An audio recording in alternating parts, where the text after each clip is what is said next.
y escucho tu voz y derramo así mi alma y escucho tu voz.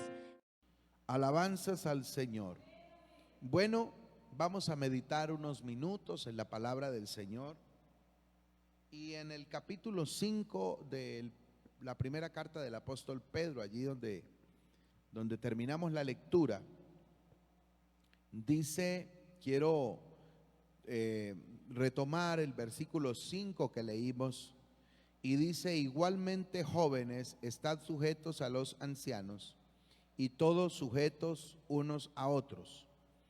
Luego dice, la última parte del versículo dice: revestíos de humildad, porque Dios resiste a los soberbios y da gracia a los humildes.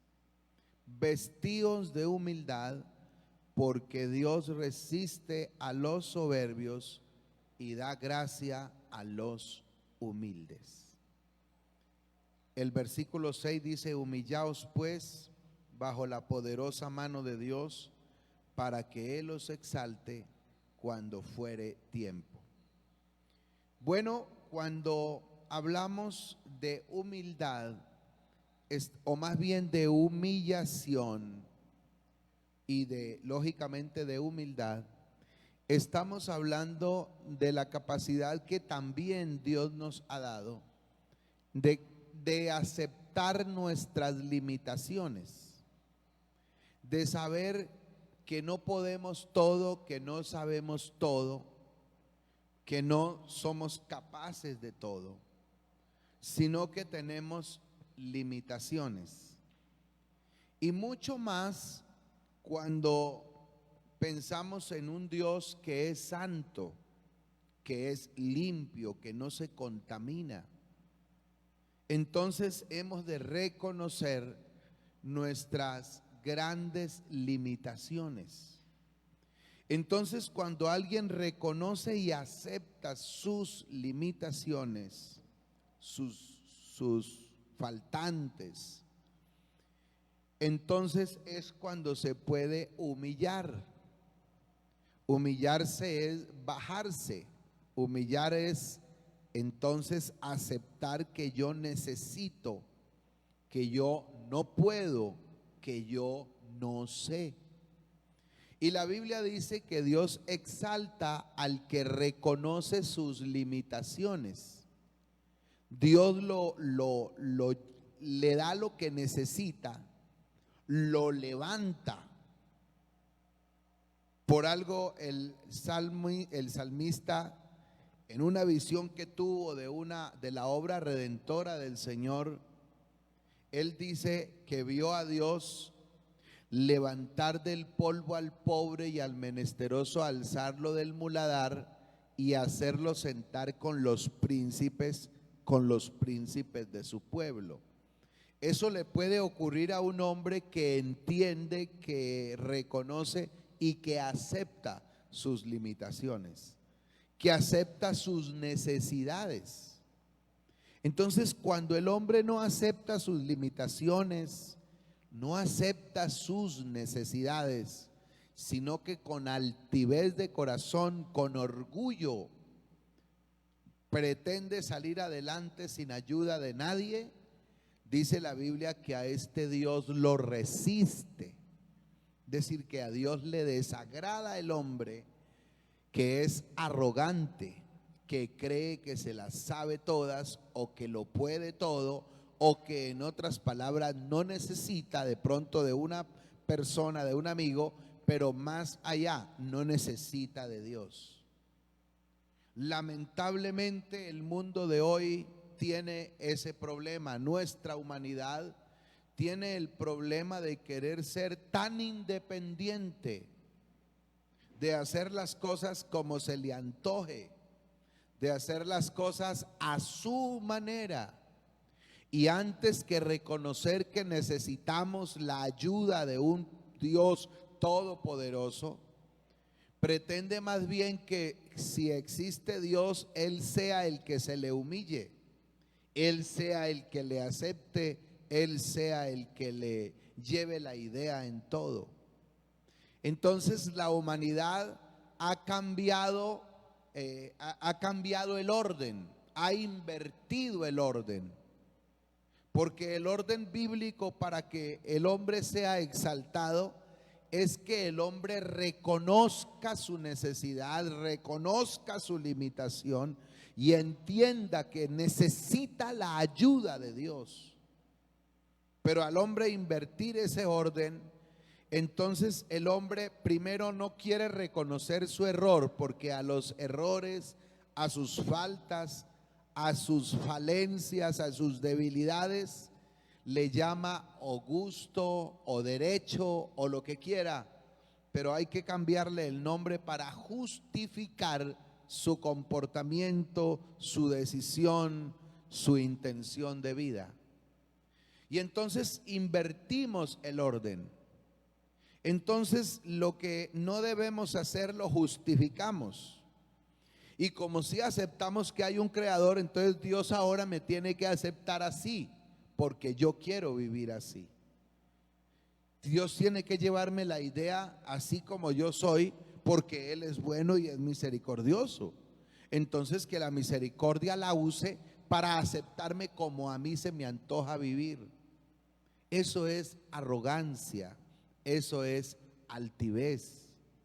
Y la palabra del Señor dice que Dios al altivo lo mira de lejos. Eso quiere decir que entre tanto la humanidad no cambie, entre tanto nuestro pensamiento, nuestro corazón no cambie, y entendamos que el que tiene la razón es Dios y no el hombre, entonces al hombre le seguirá yendo mal. Y no porque Dios le quiera hacer mal, es porque hemos elegido. Nuestra arrogancia nos ha llevado a darle la espalda a Dios. Y si Dios quiere algo conmigo, que se someta a lo que yo quiero.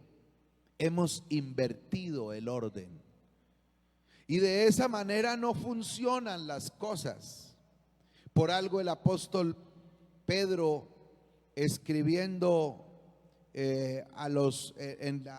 cuando se relata de él en Hechos de los Apóstoles, al pueblo lo llamó al arrepentimiento por lo que había hecho.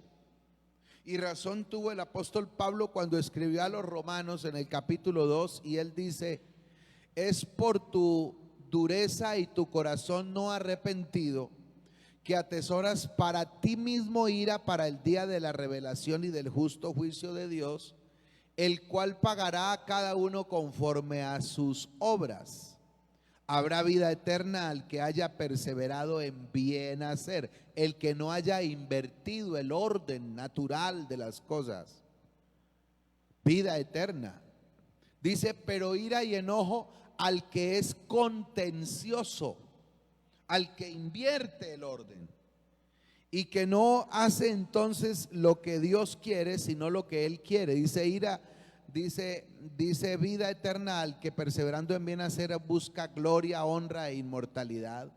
Pero ira y enojo al que es contencioso y no obedece a la verdad, sino que se complace en la injusticia. Es decir, que no quiere obedecer la verdad. La verdad es su propia forma de ver las cosas. No acepta la verdad es Cristo, y con el Señor Jesús no es un emblema simplemente religioso, viene toda una instrucción para la vida del hombre.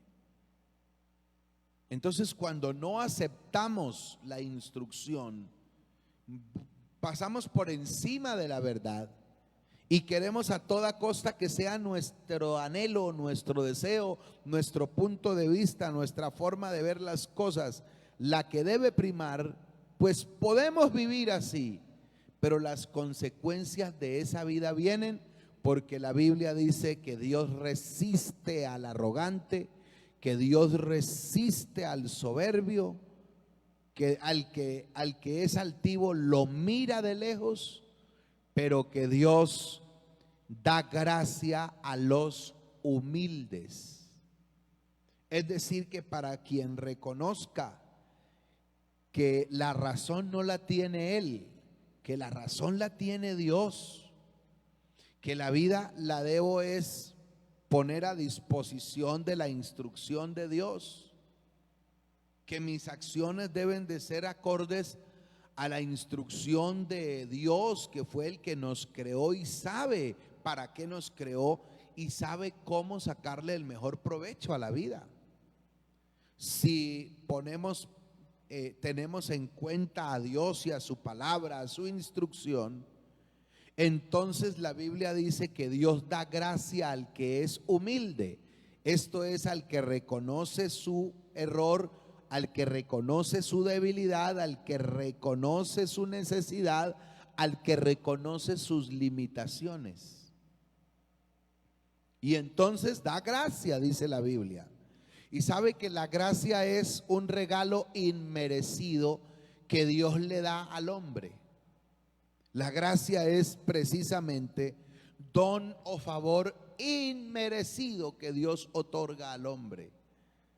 Es decir, que con el hecho de ser humildes y reconocer las limitaciones y reconocer la necesidad que tenemos de la ayuda de ese Creador, con eso ya Dios cumple lo que dice Hechos el capítulo 17. Dice la Escritura que Dios pasa por alto los tiempos de la ignorancia y manda a todos los hombres en todo lugar que se arrepientan. Pasar por alto es no tener en cuenta. Aunque el hombre haya hecho mucha maldad en su vida, aunque su camino haya sido demasiado torcido, pero en un momento de la vida reacciona y entiende que necesita de la ayuda de Dios y reconoce su limitación y la acepta y se vuelve al Señor, Él pasa por alto todo lo malo que haya hecho. Él no tiene en cuenta el pecado que haya cometido y antes que tenerle en cuenta su pecado y su mal proceder, da gracia, es decir, le da un regalo que no lo merecía. Alabanzas al nombre del Señor. Así que el Señor da gracia a los humildes. El versículo 6 del capítulo 5 de Primera de Pedro dice: humillaos pues bajo la poderosa mano de Dios. Es decir, mire, esto es lo que el hombre debe hacer. Si Dios da gracia a los humildes, entonces el consejo es: humillémonos pues. ¿Por qué seguir con un corazón arrogante? ¿Por qué seguir con altivez? ¿Por qué seguir golpeando el mundo a ver si podemos pasar cuando ya sabemos que no? Lo triste de la humanidad es que es capaz de humillarse ante a un virus como el caso que estamos viviendo ahora, pero no ante Dios. Porque ante ese virus el mundo está arrodillado. Al mundo lo tienen en cuarentena, nos tienen encerrados a todos. Porque hay un virus, una cosita invisible que pareciera que te está buscando, entonces hay que esconderse y no le escondemos. Pero qué lástima que no humillemos nuestro corazón ante el Creador, el hacedor de todo lo que existe, el único que tiene poder no solamente para perdonarme, para darme de su gracia, sino que tiene poder sobre estas plagas. Gloria al nombre del Señor. Lamentablemente habrá gente echándole culpa a Dios, creyendo que esto es un castigo de Dios. Y que si Dios es bueno, ¿por qué nos castiga de esa manera? Mire los miles de personas que están muriendo. Y habrá gente que está reclamándole a Dios: ¿por qué permite eso? Es que nos acordamos de Dios cuando hay algo que reclamarle. Pero cuando las cosas están bien, Dios no importa. Y si nos hablan de Dios, Dios es un intruso. Dios quiere intervenir en nuestra vida y quiere coartar nuestras libertades. Pero cuando viene el mal, entonces Dios tiene la culpa. Pero el culpable no es Dios. El culpable es el hombre, nuestras actitudes, nuestras acciones, porque lo he dicho en otras oportunidades, lo que la Biblia dice es que el hombre cosechará de la semilla que siembre. No os engañéis, Dios no puede ser burlado. Todo lo que el hombre sembrare, eso también segará. Y si siembra para los deleites de la carne, pues eso va a segar corrupción, tragedia, desgracia, enfermedades, muerte. Pero el que siembra para el Espíritu, es decir, el que tiene en cuenta a Dios y su palabra, porque Jesús dijo: las palabras que yo os hablo son espíritu y son vida. El que atiende a la palabra de Dios siembra para el Espíritu, y del Espíritu segará vida eterna. Entonces es la semilla que hemos sembrado, ahora está dando cosecha, y por eso el mundo está encerrado, desesperado, angustiado. Pero qué bueno que en medio de todo esto podamos reconocer lo débiles, lo frágiles, lo pasajeros que somos, y volviéramos nuestra mirada al único que es eterno. Y la Biblia declara que el que se une a Él, un espíritu es con Él, y tendrá eternidad juntamente con Él. Así que hay esperanza. Así que después de mostrar la tragedia que viene para el arrogante y la bendición que viene para el que se humilla ante el Señor, el consejo en esta tarde lo tiene el versículo 6. Humillaos pues bajo la poderosa mano de Dios, y Él os va a exaltar cuando sea tiempo. Dios te va a levantar. Dios te va a restaurar la familia, te va a restaurar la vida, te va a restaurar esa pérdida que has tenido en tu alma, en tu corazón. Te la va a restaurar el Señor, pero si te humillas delante del Señor. Así que humillaos pues bajo la poderosa mano de Dios, sabiendo que el que se humilla será exaltado, sabiendo que al que se humilla Dios le da gracia, sabiendo que el que se humilla tiene la bondad de Dios a su favor. Gloria a Dios. Y Dios lo va a exaltar cuando sea tiempo. Alabado sea el nombre del Señor Jesús. Así que mis hermanos, amigos que nos escuchan en esta tarde, la invitación es: humíllate ante el Señor.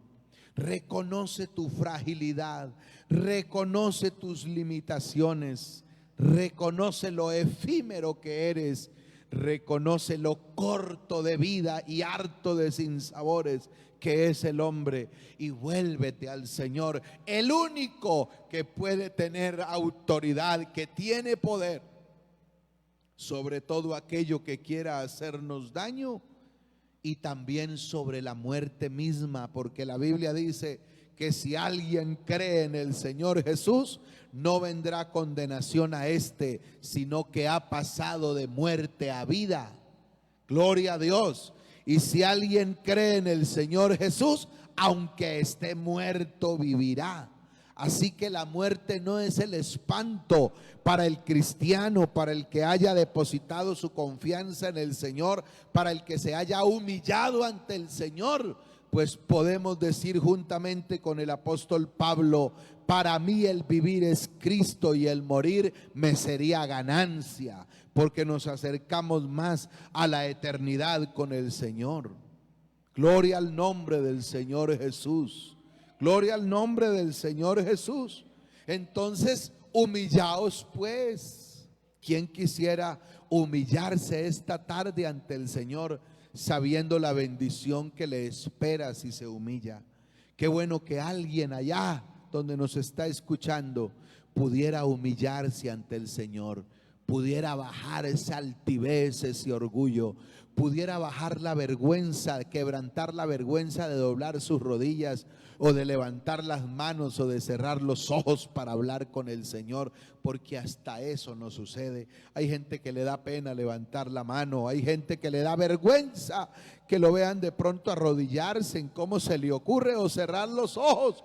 No, más bien con los ojos abiertos para que no vayan a detectar que yo estoy como orando. Eso es altivez, eso es orgullo. Y el orgullo de nada sirve, pero el que se humilla será exaltado. Y humíllate ahora para que Dios te exalte cuando sea tiempo. Gloria al nombre del Señor. Vamos a orar en el nombre de Jesús. Si alguien allá en su casa, allá donde nos está siguiendo, entiende lo que estoy diciendo y quisiera humillarse ante el Señor, yo le invito a que lo haga en el nombre de Jesús. Él tiene misericordia de la humanidad. Él quiere perdonar tus pecados. Él quiere levantarte de la condición en que te encuentras. Él quiere darte vida y vida en abundancia. Señor Jesús, estamos en tu presencia. Te damos gracias por tu palabra, mi Señor. Gracias por tus bondades y misericordias. Amado Jesús, te ruego por aquellas personas que han oído tu palabra en esta tarde. Señor, te ruego que tu palabra corra y sea glorificada.